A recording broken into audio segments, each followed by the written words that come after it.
Salut à tous et bienvenue dans la troisième vidéo de la série de 30 vidéos dans laquelle je vais vous apprendre le langage TypeScript. Avant de commencer, je tiens à rappeler que nous avons créé un groupe WhatsApp qui est entièrement dédié à ce cours, à cette formation. Ce groupe, c'est l'occasion pour moi de partager des ressources supplémentaires liées aux différentes vidéos. C'est aussi l'occasion pour vous de pouvoir poser des questions pertinentes par rapport aux différentes incompréhensions. Et c'est également l'occasion pour vous de pouvoir échanger entre apprenants et de pouvoir ainsi partager, élargir et partager la connaissance. Sans plus perdre de temps, on commence. Qu'est-ce qu'on va voir aujourd'hui? Aujourd'hui, on va voir c'est quoi un type et en fait, c'est quoi le principe de typage. On verra également ce qu'on appelle en réalité les types primitifs en TypeScript, c'est-à-dire les types number, string, boolean, etc. On verra comment est-ce que à l'aide des types, on peut éviter des erreurs. Et à la toute fin, on verra comment est-ce que vous pouvez typer des tableaux et des objets. Une variable en général en programmation ou dans TypeScript en particulier, c'est comme un récipient, c'est-à-dire il peut recevoir un contenu, il peut recevoir une certaine valeur. En réalité, un récipient peut contenir n'importe quel type de valeur, c'est-à-dire comme dans l'exemple qui est à l'écran, comme par exemple des tomates ou bien des melons. On peut mettre les tomates ou les melons dans les récipients. Mais imaginez qu'on a envie d'indiquer que le récipient-ci ne peut recevoir que des tomates. Pour ce faire, il va falloir par exemple venir là coller sur le récipient une étiquette qui va indiquer que le récipient-ci est dédié à ne recevoir que des tomates. C'est ce principe de type en TypeScript. C'est-à-dire qu'on veut indiquer qu'une variable ne peut contenir qu'une certaine nature de valeur. En TypeScript, chaque variable doit avoir un type précis. Nombre, test, valeur booléenne, etc. Pourquoi c'est utile? En réalité, lorsqu'on type nos variables, on évite des erreurs avant l'exécution. On rend le code plus clair et plus prévisible. On facilite le travail en équipe et la maintenance. Comment est-ce qu'on déclare un type en TypeScript? Pour déclarer un type en TypeScript, on va tout juste simplement ajouter deux points et le type devant le nom de la variable. Voilà par exemple à l'écran 3 exemples. À ce niveau-ci, la variable prénom, deux points, string, ça indique que c'est de type string. La variable âge, deux points, number, pour indiquer que son type c'est number. Et la variable actif, deux points, boolean, pour indiquer que son type c'est boolean. En TypeScript, il existe un grand nombre de types primitifs. Le premier type primitif, c'est le type number. Le type number, c'est l'ensemble des nombres entiers et des nombres flottants.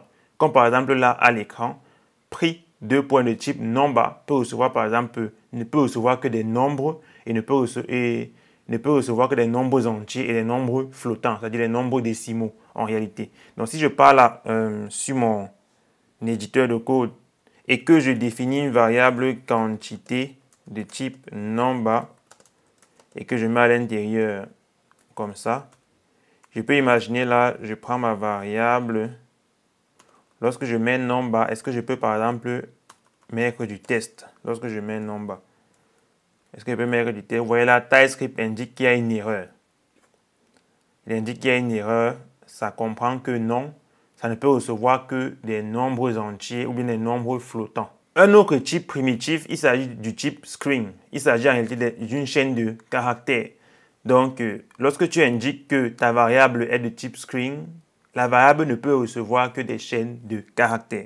Le prochain type primitif, il s'agit du type boolean, dont des valeurs vraies ou faux. Et en anglais, true or false.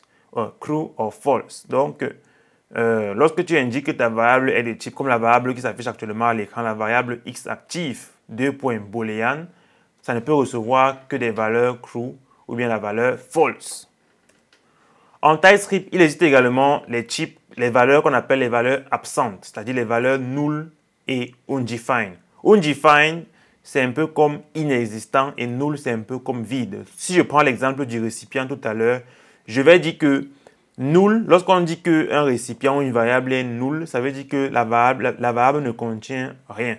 Mais lorsque une variable est undefined, ça signifie que la variable n'a pas été définie, la variable n'existe pas. On va dire ça comme ça, donc la variable n'existe pas. existe également en TypeScript le type any. Le type any, en réalité, ça signifie n'importe quel type. C'est un peu comme un récipient qui peut recevoir n'importe quoi. Donc, on peut par exemple aujourd'hui mettre des tomates. Demain, on met des citrons. Après, on met des oranges, etc. Donc, le type any, c'est un type qui est à éviter parce que lorsque tu vas typer tes variables de type any, c'est un peu comme si tu ne les typais pas. En réalité, tu reviens en fait au JavaScript qui en réalité n'a pas de type.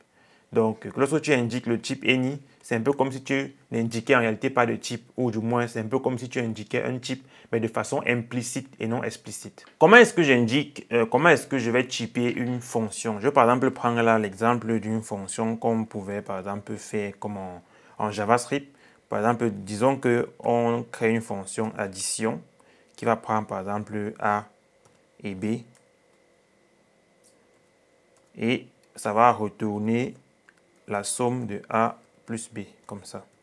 Alors, en TypeScript, lorsque on a une fonction comme celle-ci, on peut la typer de plusieurs façons. On va par exemple déjà commencer par typer les paramètres. Donc, quels sont les types des paramètres qu'on veut recevoir? Donc, on veut recevoir par exemple des paramètres de type number, comme ceci. On va recevoir des paramètres de type number. Et on peut également typer la valeur qu'on a envie de retourner. Donc, si par exemple, on prend l'exemple-ci, on va dire qu'on a envie de retourner également un nombre. Donc, on va venir là à la toute fin. Non, on va venir là après la parenthèse, à la fermeture de la parenthèse, mettre deux points et indiquer number. Pour indiquer que la valeur qu'on va retourner, que la fonction va retourner, c'est un nombre en fait, c'est un nombre entier ou un nombre flottant. Donc, s'il vient là et que je retourne une chaîne de caractères, ça ne marche pas, il y a erreur. Vous voyez là, il y a erreur. Donc, je suis obligé de retourner maintenant un nombre. Et A plus B, c'est un nombre. Voilà, comme ça. Lorsque je définis une fonction comme celle-ci, je peux par exemple vouloir appeler la fonction. Donc, je viens là, j'écris la fonction addition. Je vais par exemple mettre les paramètres là, 5 et 4. Et là, ça marche. Donc là, normalement, j'ai le résultat qui va s'afficher, le résultat qui va être 9. Mais si par exemple, je viens là et que à la place de 4, dans un nombre, je mets une chaîne de caractères. Là, il y a une erreur que TypeScript signale. Donc TypeScript signale que non. Argument of type string is not assignable to parameter of type number. Tout simplement pour dire que il attend de recevoir ici un nombre et non une chaîne de caractères. Donc, vous voyez là qu'avec le type, lorsqu'on indique des types, on peut par exemple comme ça éviter des erreurs. Si je viens là et que je mets any, si je viens là et que je mets any à ce niveau, là, je peux venir là et je mets une chaîne de caractères comme ça. Vous voyez là maintenant que ça marche. Donc, any, en fait, c'est n'importe quoi, n'importe quel. Je peux aussi venir également là, je mets car, comme ça. Ou bien, je mets crew, comme ça. Donc, vous voyez là que any prend n'importe quoi. Ou bien, je peux mettre là null, qui était la valeur, comme j'ai dit tout à l'heure. Donc, je peux mettre également null, comme ça, et ça prend. Je peux mettre également undefined. Undefined comme ça, et ça marche. Donc, any, c'est n'importe quelle valeur. Et c'est ainsi que any va fonctionner. Maintenant, comment est-ce qu'on type un tableau? Donc, on vient à ce niveau-ci. On va par exemple définir un nouveau tableau qui s'appelle fruit. Et on peut indiquer que notre tableau va être un tableau de nombres comme ça. Non, on peut indiquer que c'est un tableau de nombres comme ça. Et on met là un tableau vide comme ça. Donc, lorsque je fais ça, j'ai indiqué que ma constance dans ma variable fruit, c'est un tableau de nombres. Donc, si je viens après là et que je fais par exemple fruit.push, donc je mets à l'intérieur une chaîne de caractères, là il y a un problème vu qu'il ne reconnaît pas ça comme étant une valeur qui peut être mise dans le tableau. Donc, je suis un peu obligé après de mettre que des nombres dans le tableau en fait. Or, si je viens là, je mets screen, je peux venir là et je mets les chaînes de caractères comme ça. Voilà, je peux venir là à plusieurs niveaux, je mets les chaînes de caractères comme ça. Mais si je mets un nombre, ça ne marche pas, il y a erreur. Voilà. Mais si je viens à ce niveau et que je mets any, donc pour dire que n'importe quoi, à ce niveau-ci, je vais venir mettre un nombre. Après, je peux venir mettre une valeur booléenne. Et ainsi de suite. Donc, en fait, en réalité, c'est comme ça qu'on va chipper un tableau en indiquant tout simplement le chip à ce niveau. Et on peut également indiquer que c'est un tableau de nombres, un tableau de booléen ou bien un tableau de string. Ou bien on peut indiquer que c'est un tableau de any qui signifie tout simplement que c'est un tableau qui peut recevoir n'importe quel type de valeur confondue. Comment est-ce qu'on type un objet? Donc, c'est quoi un objet? Un objet va par exemple ressembler à quelque chose comme ça.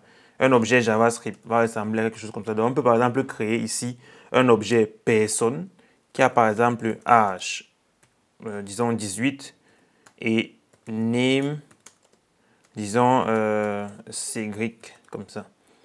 Donc, voici par exemple à quoi ressemble un objet en JavaScript. Comment est-ce qu'on type un objet? Donc, une variable objet, on va juste venir là, après la déclaration de personne, et mettre deux points, et ouvrir là, à ce niveau, écrit âge, number. Donc, il s'agit que âge ne peut être qu'un nombre, et name ne peut être qu'un string, comme ça. Et là, si je vais à ce niveau et que j'indique ici un string comme ça, il y a erreur. Vous voyez?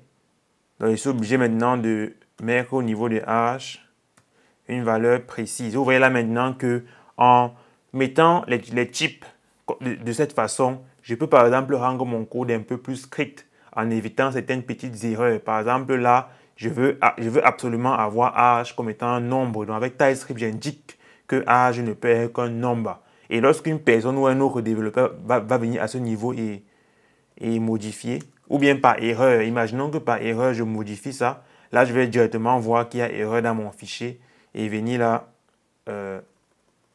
rectifier mon erreur. Alors que si je n'avais pas, par exemple, typé ma variable et que je viens à ce niveau, je commets mon erreur, là, il n'y a pas d'erreur dans mon fichier.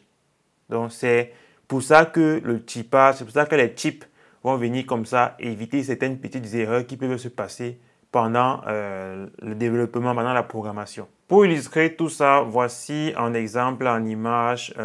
Comment est-ce que, par exemple, on peut typer des tableaux, comme par exemple le tableau nombre de type number, comme j'ai montré précédemment. Et voici encore un exemple, comment est-ce qu'on type les objets en Java, en TypeScript. Donc, le document sera envoyé plus tard dans le groupe WhatsApp. Donc, il est important de l'intégrer. Donc, si ce n'est pas encore fait, allez l'intégrer maintenant. OK.